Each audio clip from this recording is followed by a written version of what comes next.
खास मेहमान भी स्टूडियो में बने हुए हैं। कर्नल शैलेंद्र का हम यहाँ पर रुक कर लेते हैं। कर्नल शैलेंद्र, अगर हम बीते समय की बात करते हैं तो अगर बीते कुछ सालों की बात करें तो आपने देश को कितना बदलते हुए देखा है, कितनी तरक्की हमने की, क्योंकि विकास की एक नई गाथा तो हम लिख ही रहे हैं, लेकिन अगर हम कुछ मेजर पॉइंटर्स की बात करें तो कितना बदला वक्त के साथ हमारा देश।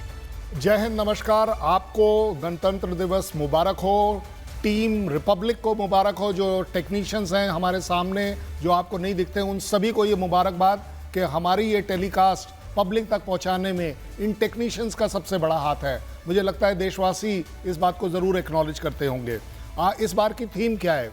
स्वर्णिम भारत, विरासत और विकास। आपने बात करी कि हमें क्या मिला और हमने उसका क्या किया। मैं अगर बड़े सीधे टर्मिनोलॉजी में इसको बताऊं तो मुझे लगता है हमें 22 कैरेट गोल्ड मिला था, आजकल हम उसे 24 कैरेट गोल्ड में कन्वर्ट कर रहे हैं। कोई ऐसा फील्ड नहीं है जहां पर हम इंप्रूव नहीं कर रहे।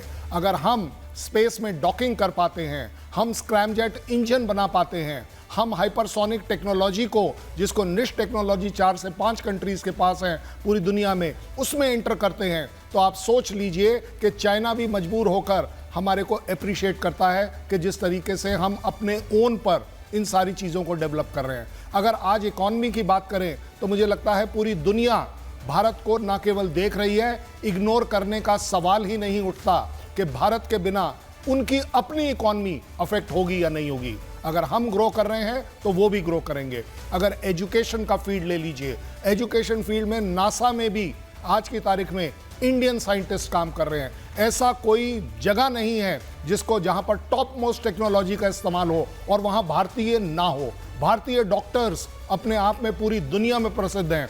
पाकिस्तान वालों को शायद वापस भेज दिया जाता है, लेकिन इंडियंस को हमेशा प्रेफर किया जाता है because of the competence involve in it. मुझे लगता है कि अगर विरासत से हमें क्या मिला उसको हम कम देखें और उस विरासत को हम कैसे आगे बढ़ाएंगे वो देखें। संविधान हमें बाबा साहब अंबेडकर ने दे दिया, अब हमारी चॉइस है, पॉलिटिकल पार्टीज की चॉइस है कि क्या वो उसको हाथ में लेकर घूमेंगे या उसे ग्राउंड के ऊपर इंप्लीमेंट करेंगे। और साल दर साल ऐसा हुआ ही है, जैसा कि आपने बताया। ग्रुप कैप्टन यूके देवनाथ जी, आप क्योंकि बहुत ज्यादा एक्साइटेड लग रहे थे जब इस बात का आप जिक्र कर रहे थे कि किस तरीके से जो फ्लाइट पास्ट होगा वो कैसे होगा, वहां पर जो रंग बिरंगे त्रिशूल बनाए जाएंगे, तिरंगे बनाए जाएंगे, वो कैसे बनाए जाएंगे। ये शुरुआत जब 1950 से हुई थी तो क्या तभी से वायुसेना ने भी करतब दिखाने शुरू कर दिए थे और उसके बाद से जिस तरीके से हम आगे बढ़ते गए, कुछ नई टेक्नोलॉजी हमारे पास आए, कुछ नए विमान हमारे पास आए, तो उनका इस्तेमाल भी हमने किया? जी हाँ, जब देश का संविधान लिखा गया तो संविधान में लिखा गया था कि हमारी भारत की जो फौज है, हमारी ये सेना है, यानी वायुसेना, नौसेना और थल सेना, वह संविधान की गारंटी देते हैं। तो एक जनतंत्र में जहाँ जनता का राज होता है वहाँ देश की फौज खड़ी है, देश के सार्वभौम, देश की इज्जत और सबसे बड़ी बात है देश की शान को दुनिया के सामने प्रोजेक्ट करने के लिए शुरुआती दिनों से ही, 1947 के बाद से ही और 1950 में जब गणतंत्र दिवस की परेड शुरू हुई, शुरुआती दिनों से ही वायुसेना ने बढ़ चढ़कर आगे हिस्सा लिया।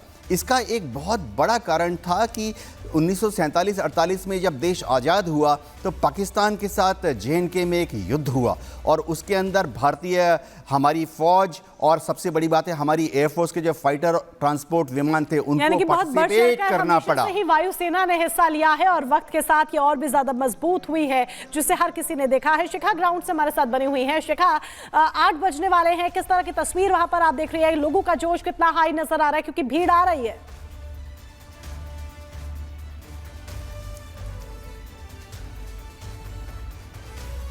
शिखा सुन पा रही हैं? चलिए विवेक का यहां पर कर लेते हैं, शिखा से संपर्क नहीं हो पा रहा है। विवेक, किस तरह की तस्वीर, लोगों से बातचीत कीजिए जरा। बिल्कुल, अभी कुछ देर पहले बातचीत हो रही थी, उसी से मैं जोड़ना चाहूंगा कि बचपन की याद ताजा हो जा रही है जब जलेबियां खाते थे और इस दिन का इंतजार होता था क्योंकि राष्ट्रीय पर्व है। दूसरी बात यह कि 24 कैरेट वाला भारत है ये, जो कि शक्तिशाली है और अपनी दिशा खुद तय करता है और मेक इन इंडिया की अब बात होती है।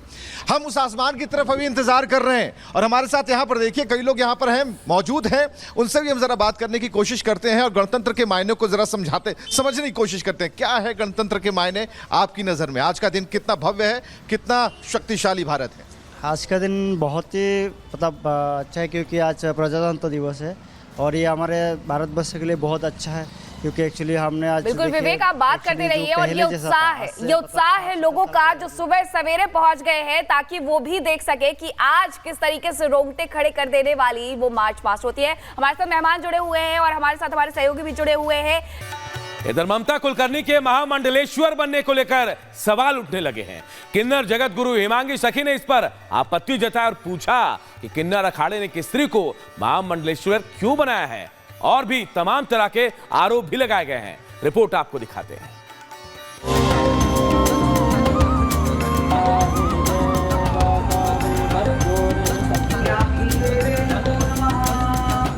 फेमस बॉलीवुड एक्ट्रेस ममता कुलकर्णी ने सालों से फिल्मी दुनिया से दूरी बनाकर रखी थी, और जब वो सामने आई हैं तो उन्होंने भगवा चोला धारण कर रखा है और सनातनी रंग में रंगी नजर आ रही हैं।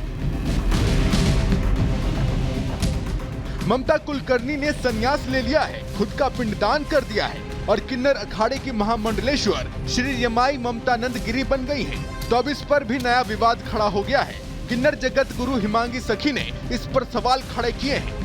खंडन करती हूँ इस बात का। किन्नर अखाड़ा अगर है तो किन्नर अखाड़ा नाम क्यों दिया? आपने इसीलिए दिया था ना, किन्नरों के लिए किन्नर अखाड़ा नाम दिया था कि हम किन्नरों को किन्नर अखाड़े में जोड़ेंगे और किन्नरों को सशक्तिकृत करेंगे, मगर आपने तो डायरेक्टली महिलाओं को भी जोड़ दिया। ममता कुलकर्णी को किन्नर अखाड़े ने महामंडलेश्वर की पदवी दी है, तो ऐसे में सवाल ये भी खड़े हो रहे हैं कि एक स्त्री कैसे किन्नर अखाड़े की महामंडलेश्वर बन सकती है। क्या महामंडलेश्वर का पद इतना छोटा हो गया है कि आप बिना शिक्षित दीक्षा देके महामंडलेश्वर पद पे बिठा रहे हैं? किन्नर जगत गुरु हिमांगी सखी ने किन्नर अखाड़े पर भी गुस्सा जाहिर किया और ममता कुलकर्णी को महामंडलेश्वर बनाने पर निशाना साधा। उनका मानना है कि संन्यास लेना और दीक्षा लेने का अधिकार सभी का है, लेकिन महामंडलेश्वर हर कोई नहीं बन सकता।